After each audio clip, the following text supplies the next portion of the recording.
Hey, welcome to the Dreppin' Stone Podcast, the podcast where two friends raise a glass and have a conversation. I'm Nick. And I'm Kyle. Kyle! Hey, buddy. How's it going? Yeah, it's going really well. How are you, sir? Man, I am sitting over here in a pool of my own sweat, sitting in the AC. Nice. Yeah. How's the weather treating you? Pool of sweat AC. That's how it's treating me. Man, not even the AC can keep up with you. No. In fact, like I got the fan on high. I've got the AC on like 68, and it's on overtime. The fan has not stopped running for like 3 weeks. The AC fan, I mean, and I'm sure the hamsters that live in the AC are just crying. Yeah. Oh, they knew this time of year was coming. Yeah, they did. If they're not prepped for it, it's on them. Listen, man, during the winter months, like we basically never turn on the AC, right, or the heat at all. So like it's really nice in the house, but that means nice like electric bill. Yeah, that means like our electric bill can dip below $100, yeah, which I think that's pretty good. Anywhere, that's fine. Absolutely, but man, in the summer, we're skyrocket. You make up for it. Oh yeah, yeah, I definitely do. So I just have to remind myself when I get that June and July bill, I'm like, oh man, okay, I saw this coming. Yeah. What about you? How's the weather treating you? I've been doing some traveling here or there. Just got back from a trip, and I've noticed just looking around the neighborhood, everything's looking really dry and crispy right now. Oh yeah. So we must have been in some sort of a drought here recently. Well, I mean, so we're recording this. We're not exactly sure when this episode is going to come out because we're doing some traveling this summer. So we're recording this in like early to mid-May. And for us here in Florida, early, like April and May, it's kind of one of our dry seasons. Like November is another one of our dry seasons. And I feel like this one is just like hit us particularly hard, man. Like I've got the sprinklers running like twice a day, like 4 days a week. No, come on. That's no good. Yeah, I'm just trying to keep up, man. I'm just trying to keep that yard from dying. I'm doing my best. Yeah. Because ain't nobody got time to sit out there with a hose and just like hope for the best. Spray back and forth. What else you got to do? Yeah, right. So I never thought I'd be someone who's like, man, I'm hoping for summer storms, but man, I'm hoping for summer storms. Yeah, I know. Like the old saying growing up was April showers bring May flowers, but like we didn't have any showers in April. Nah. And it doesn't look like we're going to get much in May. So sorry, flowers. Yeah. This episode's probably coming out in like sometime in mid-June, maybe. Right. So I hope our future selves that there is some nice rain showers and that we do have whatever kind of flowers that we can get. For sure. Hey, I got one for you. Yeah. Did you hear the story about the guy that apparently has recently bought the most expensive bottle of whiskey ever? No. Like, that's like what? A couple $100? Cute. No. It's a guy, I think his name was Mike Daly. He spent $2.8 million on a bottle of Irish whiskey. What? A triple distilled, mind you. Triple distilled. What kind of Irish whiskey? It's a 30-year-old luxury spirit. It's a Daithi bottle, isn't it? Maybe. From the Craft Irish Whiskey Company. Uh-huh.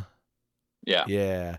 Listen. I mean, with his purchase now, it came in its own miniature walnut armoire. Okay. When you open that, there's also there's a decanter that comes along with it. Okay. A couple of Glencairns, a bespoke timepiece that's tucked into the door. Uh-huh. A Fabergé egg. And a pair of Cohiba cigars. Okay, so wait. So he bought a 30-year-old Irish whiskey, and it came with all this other shit, and they charged him for all this other shit. $2.8 million. Well, I don't think the other stuff would necessarily have come up to that price tag. Now, there was just a month earlier, before this guy spent the $2.8 million, a guy bought a Macallan for $2.7 million that came with nothing. So you're talking about an extra $100,000. So would all of that stuff have accumulated more than $100,000? Perhaps. But did you say an age for the Macallan? The year it came out was 1926. But I don't know when it was bottled. It doesn't give you an age statement, but it's old. Gotcha. That's okay. But it could have been bottled in 1930, and it's just a 4-year-old Macallan. Sure. my point with that is either I highly doubt that Macallan has sat in a barrel for 100 years.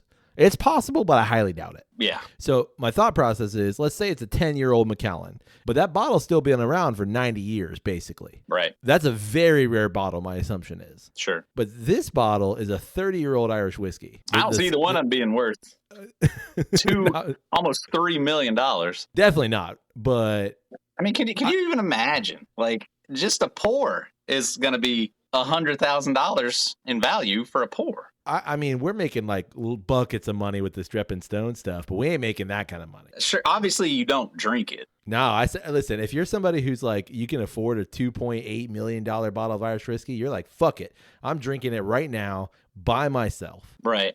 I think that's the whole bottle. Oh yeah. That's what someone's going to do. Right. I just feel like, it's that kind of person that, doesn't care about the cost of the fuel for their yacht because I have a yacht. So why do I care about the cost of the fuel kind of thing? Right. You know what I mean?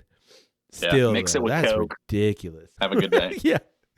That's exactly it. That's what I picture. Like some person like cracking that armoire, being like, screw that, throwing that armoire away, lighting up the cohibas, pouring that 30-year-old Irish whiskey and some ginger ale and calling it a night.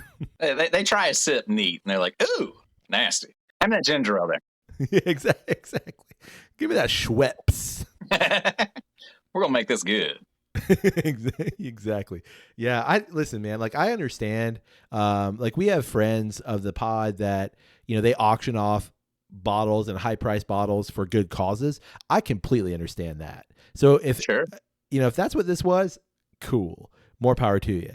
But my assumption is that's not what this was. This was just super rich people flexing super rich dollars. Yeah. And is any whiskey, like you take a sip of that and you're like, damn, that's a $2.8 million whiskey? Nah.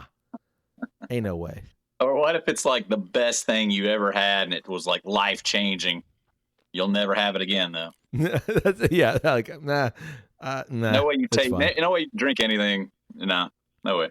Speaking of drinking something though. Yeah. Our conversations, and again, depending on when this comes out, our previous episodes, we might be like 30 cocktails deep at this point. We have no idea. Who knows? So because we're squarely in the summer of cocktails and we've kind of been doing some experimentation, I say we make ourselves a cocktail and do some experimentation. What do you think? Yeah, this is going to be actually like the kickoff of the summer of cocktails, even though maybe we don't release this for like another couple of months. But this is the episode that we're starting it, so we're going to figure this out. In terms of us recording it, we've already, I see what you mean. Who knows? Yeah.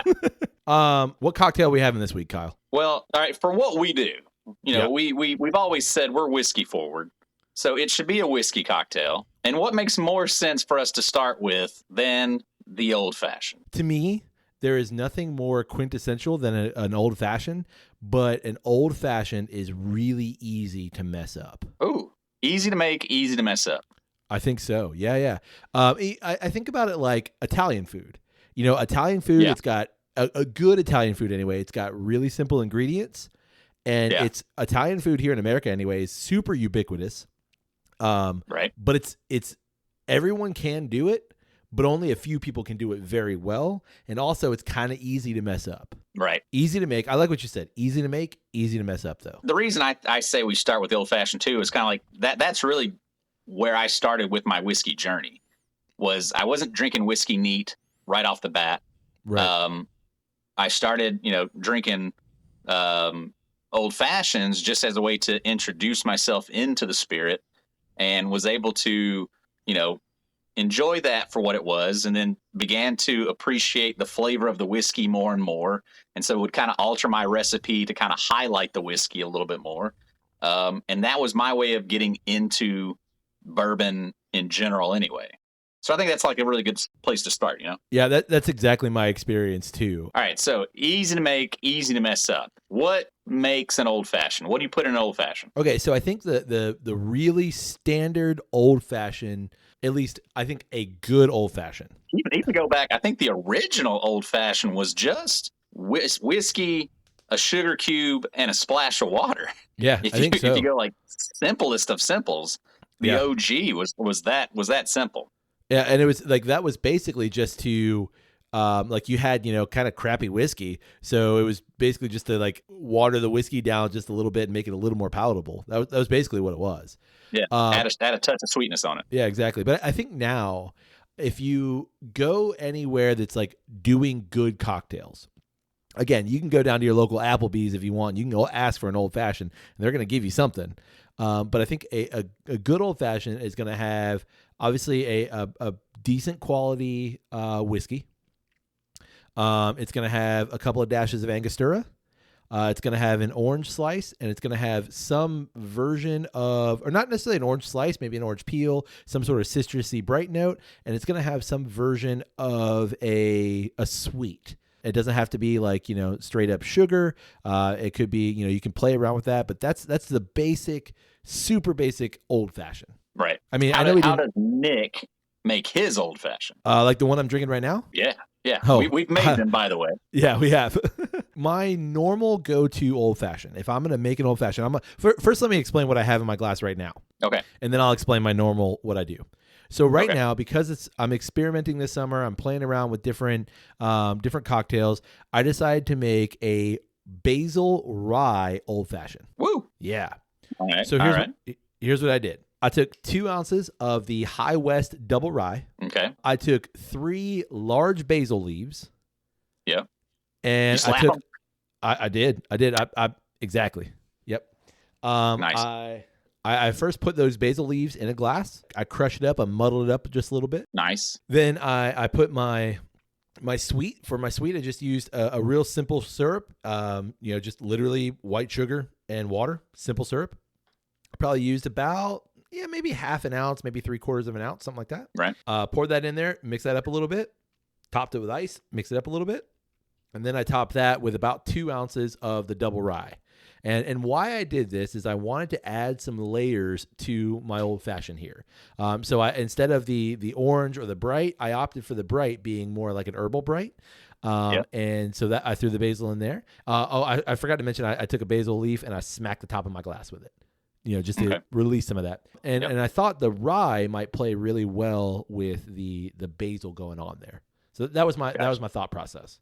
So that's what I've done. You do for bitters? This. I did not do any bitters in this one. No, because I felt like that the herbal notes in the basil would kind of already give, because basil can be a little peppery too, give me some of those notes. Right. I got to tell you, man, it's not my favorite thing, but it's not bad. I honestly I love the rye. And that's kind of my go-to in an old-fashioned anyway. Like I would rather a rye in an old-fashioned.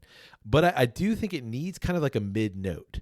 So like I've got the top note as the herbal and the basil. I've got the bottom of the rye just kind of holding everything together. But there's nothing in the middle that like it needs something else. And I'm not quite sure what yet. So I got to play around with it a little bit more. But yeah, it needs something else in the middle. Gotcha. What about you? What is what you have your normal? Well, yeah, what I've got right now is kind of like my go-to. Okay. Depending on the day, I can go for rye or bourbon either way. It just kind of depends on the day. I'm not a purist in that it has to be a rye.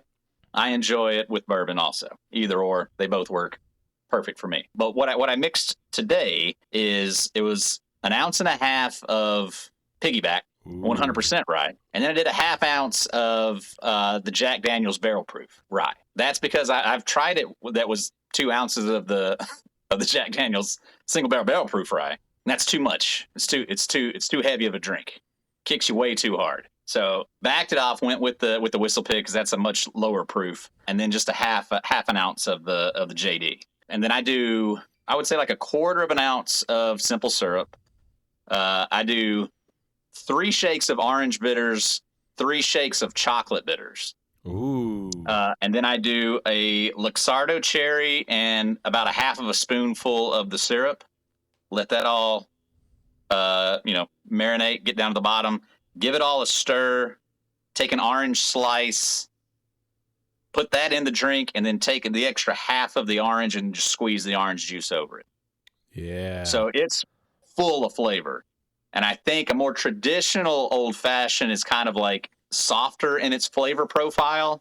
This one is like very loud, and everything is very like at like a 8 or a 9 on the volume of how loudly those flavors are coming through. Like, I love everything you just said. And like, I can picture, because like that's kind of my standard go-to as well. Like, I would rather the rye. I'm not a purist either. But when I'm making like a standard old fashioned, that's kind of what I'm doing as well. I'm not mixing. I like what you said where you're mixing some of the JD in there. That's an interesting, I've never thought about that. I've always just used a single whiskey, but man, Right. that would definitely add some depth. That's really cool. And usually, like, I'm just using regular Angostura. I'm a little, like, not that I'm opposed, but that's just what I have. Right. And I used about 6 dashes, and so that checks out. And I like what you said about squeezing the orange over the top. Like, that's going to add some other like bright orange citrus notes that, like, man. Well, and I'm jealous. I like jealous. having it that strong to begin with, because then as you drink the drink, as some of the ice melts and everything, it's still able to combat it and still have a good flavor as you finish the drink and not be too watered down. Yeah, exactly. And that's something that I think I've learned in my cocktail making experience, is that you kind of want the drink to go on its own journey itself. You know, like, a cocktail is not something that you should just crush in a quick gulp. You know, it's something it's something to me that should evolve and change as, you know, you progress through the drink. So the easy way to do that, obviously, is with ice and the dilution. So like, I love that idea. Let's start a little bit higher, and then as things kind of mellow out, and as your palate also acclimates to it, the drink's going to change. That's fantastic. Yeah, it's absolutely delightful. And that's too what I like about, like, you know, you go to a cocktail bar and they might have an old fashioned on the menu, and you know, you get Sarah who makes her old fashioned this way, and you get Rick who makes his old fashioned this way, and you know, Darnell makes his old fashioned that way. I mean, it's all the same thing, but it's like, here's a little bit of a different, you know, variation, and that's cool, man. Yeah. What's the best old fashioned you've ever had? Could you think of one? Yeah, there's a cocktail bar a couple towns over from us. You and we actually went there and we recorded. It's called Revival. Sure. We recorded a couple years ago. You remember that place? Yeah, I loved it. Yeah. Awesome. So they do a bunch of different old fashions. They do like a fat washed old fashioned. They do like a duck fat washed old fashioned. They do a bunch of different things. I asked one of the bartenders, I was like, hey, I want an old fashioned, but, you know, give me something a little different. So he made me an old fashioned with a mezcal, and it just blew my mind. It was fantastic. You know, it's still whiskey-ish, but you had the really nice mezcal smoky notes. Man, it just like boom. Whoa. Yeah. What about you? Yeah. A bit of a chain restaurant, Bonefish. Okay. Bonefish does a great smoked old fashioned. They have a really cool presentation with it where they smoke the wood chips. They catch it in like a cognac glass. Brandy snifter? Yeah. And serve it to you in a rocks glass, but then they've got the snifter on top with the smoke, and that just like sits there, and then you can let it sit there as long as you want and marinate and let that smoke really get in there. But then when you pull off the glass and that smoke just kind of volcanoes over the edge and everything, oh man. It's a great drink. It's like theater too. That's cool. Yeah. It's, you know, a little bit of a parlor trick. It's nice. Yeah, and that again, that to me is like, that's just indicative of, you know, what I think the fun of cocktails, and this particular cocktail is that it's called an old fashioned, but like, you can make it however you want, really. Oh yeah, I'm seeing it all over the place now. Like there's cognac old fashions, like what you're saying, like a mezcal old fashioned sounds incredible. I want to definitely, like, this summer, like, play around with that and like try some different stuff and see what happens. Yeah, I'm definitely down, because I want to see what's possible and what's out there. You know, I want to find out how I can make these things, any of the cocktails that we're doing and that we've already done, and then make it to like how I like it. Yeah, I mean, even like, because a lot of these things are like manipulatable. Oh yeah, is that the right word? Where you can adjust it and, you know, and figure out exactly where your preferences are in it. Yeah, I think that's the upside, and that's also can be like a downside of a good cocktail, or of a cocktail as a whole too, is because, like, as much as I like that there's so many variations, I also recognize that like you can very well get some stinkers within that too. Yeah, that's true. But live and learn. Yep, exactly. Hey, so, we've been doing a lot of pairings lately as well. Trying to.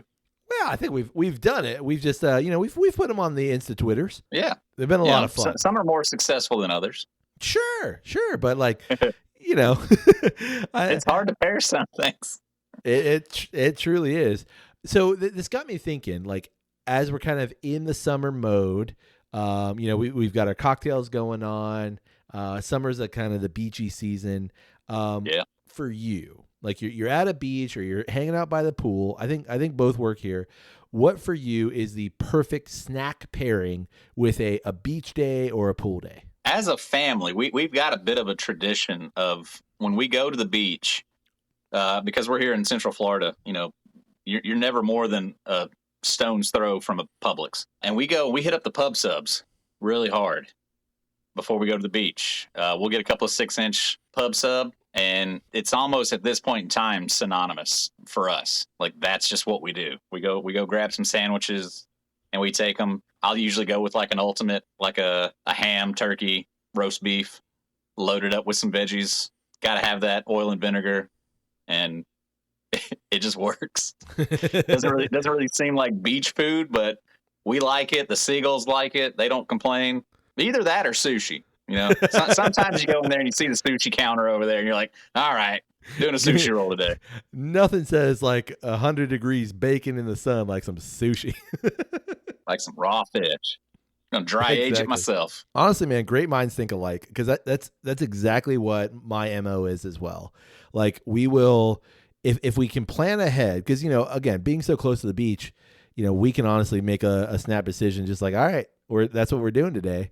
Rarely does that happen, but you go over in the morning or whatever, and you might not have the store open necessarily. If that's right. The case, then we'll figure it out. But if we do plan ahead, pub sub is the way to go, man. Yeah. If you get it the night before, it kind of sits a little bit. It develops in flavor. You put it in your cooler and a bit of a marriage of flavors. Exactly. You put it in your cooler and you're good to go. Yeah, easy and delicious. Exactly. I'm the same way. Like, I'll get either an Italian or maybe an ultimate or just like a straight up roast beef and cheddar or whatever. Nothing hits the spot like a Publix sub on the beach in Florida. Yeah. I mean, especially like at the beach, you got to be careful. Like, you can't go out there, and if you've got too much stuff and it's all open, you're gonna get attacked. Those seagulls are just gonna like lay into you, and they're not at all shy about letting you know, hey, I'm gonna have some of this. It's not only seagulls; it's also the locals too. Like, I've done it myself. Like, I look over and I see this family that's clearly from like Lancashire, and I know that they're from Lancashire because they're more pale than I am, and yeah, I know, and they're turning this like lovely shade of crimson. Nice. So they've figured it out because they listen to Drep and Stone. They know about the pub sub, and I look over and I see them, and I'm like, I forgot my pub sub. The people over there got pub subs, and then I just go over there and I take their pub sub. Hey, y'all got an extra 6-inch? No, give me that one. Yeah, no, I don't even ask. I don't address them. I don't say my name. Nothing. I just go over. Yeah. I take the sandwich and I walk back to where I'm sitting and I sit down. Yeah. Because you're a daunting figure, That is true, but I also I don't want to make friends, and I want them. It's like a shock and awe kind of thing. You know what I mean? Like, I go in and I do what the seagulls do. I look around and look at the animals. Like, that's what they're doing. I'm going to do what they're doing. So it's a shock and awe. Right. You want to hit them from all directions, Yeah. Fast and quick. You don't want to let them know what happened. Yeah. In and out. Exactly. But I agree with you completely. Like, it's one of those things that's like, this is quintessential beach food, I think, at this point. It's Florida. It's just Florida beach food. Which brings me to the point of, like, if you're visiting Florida and you're going to the beach, there's bound to be a Publix, which is a supermarket chain. There's bound to be a Publix within 5-10 feet of you. Easy. You need to go and grab yourself a pub sub. It's the right way to go. Okay, so that's like food. What about snack? You got a beach snack? Beach snack? It's probably just chips or maybe like a fruit cup. My wife's pretty big on like, taking like a whole thing of grapes, pulling all of them and putting them in a Tupperware, throwing some ice in there, keep it all cool. Yeah. And that's really refreshing. You come out of that salt water, a nice cold grape hits really well. That's my man. I like that we think alike here, because that's what I do too. Like I want a fruit bowl, like a fruit salad, not like a canned fruit salad, but I want like a mixed fruit bowl. Yeah. I want some pineapple. Fresh fruit. Exactly. Give me some pineapple. Give me some watermelon. Give me some grapes. And I'm going to sink that to the very bottom of my cooler, because I want that nice and crispy cold. Yeah, I want those grapes popping. Exactly. I'm going to get out of the water. I'm going to, run the gauntlet of sand back to the semi-cool shaded area that I've got going on. Right. I'm going to lick my burns on the bottom of my feet, because, it hurts. Oh, I'm gonna dip my feet in my cooler first, because I've done scalded my feet off, and then I'm gonna pop a few of those grapes or a few of those pineapple pieces or watermelon chunks or whatever. Man, delicious. Yeah. I also like a good Chex Mix. Oh, that spicy bold. Oh, that spicy bowl. Yeah. You know what, man? I had the regular Chex Mix. I'm like, something wrong with this, and then I realized that it wasn't the bowl. I'm like, why do they even make this? You look down, it was just original. Yeah. It's like, why did they even make this crap? It's the bowl for me. It's a bunch of sawdust. It tastes like cardboard. Exactly. Yeah, I like a good Chex Mix. I think it works for some reason. We're pretty simple when we go to the beach. We don't overplan. I think that's like a bit of the seasoned professional of going to the beach is you learn that you got to kind of keep it simple. Yeah. You go overwhelmed, like if you try to get out there and grill or something, and oh man, it just becomes a mess. And the seagulls are just relentless around here. Again, you got to keep it contained. You got to keep it close. If you go get a bunch of fast food and everybody's eating it, and oh man, seagulls will be all over you in a minute. I've learned the exact same thing. Like, I'm all for families hanging out and grilling and all that kind of stuff. But like for me, man, nah, I'm let's get there. Let's do the thing. Let's have the beach time. Let's eat. Let's get out. Well, you got anything else? No, me neither. I think I'm gonna go experiment with this Basil Rye Old Fashioned a little bit and see if I can't get that middle note going there. Yeah, I'm interested in it. Seems like that should work. I'm wondering. Like you said, you used rye, right? Yep. So I'm wondering maybe it's a bourbon, because maybe the basil and the those kind of like which rye did you say? The High West Double Rye. Oh right, I don't remember that one too well. Maybe the bourbon, a little extra sweetness would be that little bit of a middle note. Or maybe like an ounce and a half of rye and like half an ounce of bourbon. Just play around with that. Let's start there and see what happens. I like it. That's the fun of it. We'd love to know, what is your go-to old-fashioned recipe? Yeah, let us know how you like to make them. And what establishment have you visited that just gave you an old-fashioned and just blew your mind? Yeah, or who made one for you that was just like that was the eye-opening experience that you needed to have. Yeah, exactly. We'd also love to know, what is your go-to beach and or pool day snack? Yeah, snack or food. Let us know. Like if you're at the beach or the pool, what makes it complete? What food item do you have to have? Absolutely. Well, you can get in touch with us through email. That's drepandstone@gmail.com. You can also get in touch with us through social media. It's always one word, Drep and Stone, DREP and Stone. Come find us, share a thing, comment on a thing. And we'd appreciate those things. We'd also love to know, what kind of cocktails should we do next? Yeah, throw us some suggestions. Let us know. We'll be happy to try them. Yeah, absolutely. And we'd love it if you support the podcast. You can do so through our Patreon page. It's patreon.com/drepandstone. You can also support the podcast by rating Drep and Stone wherever it is you get great podcasts like this one. You can also support the podcast by purchasing a couple of bottles on Flaviar and using the Drep and Stone promo code. That's DSP10. And finally, Kyle. Yes, sir. You can support Drep and Stone by telling someone about the podcast. Yeah, you're sitting at the beach. You're obviously listening to the podcast. Reach over to that family over there, or that guy that's like clearly he's burnt to a crisp, fell asleep. Go wake him up. Say, hey, buddy, roll over and listen to this podcast. It'll help you stay awake. And, by the time that they've finished the drink section of the podcast, that means it's time for you to flip back over. reapply some sunscreen. And he's going to look at you dead in the face and he's going to say, will you put sunscreen on my back? And you'll say, listen, we're friends now. Absolutely. Like, I'll do the thing for you. As long as you're listening to the podcast, I'm good with it. With a tear in your eye, you will say, yeah, buddy, I got you. Good deed done all around. On that note, hey, buddy. Hey, buddy. May your glass overflow. And your ass never show. Cheers, buddy. Cheers.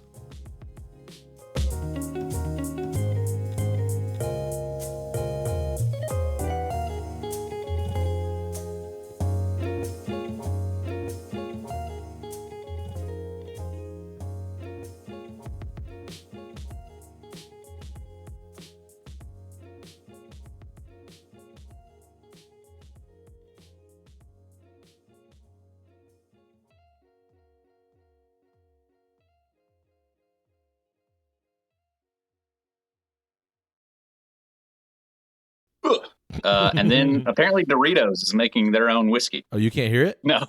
Oh. I thought you could I can hear it in my mind. All right. All right. Oh, you fancy. I went all out. Yeah, I could see that. I dig out that luxardo. Woo. Ice cold. I know. Ain't nothing better than a good luxardo, Cherry. Sour Patch Kids. Sardines. Woo! I need a can of sardines and some Sour Patch Kids. And I just put them together and I'm like... Mustard. On a club or Ritz cracker. Either way, I'm good. I did that wrong. You did it just right.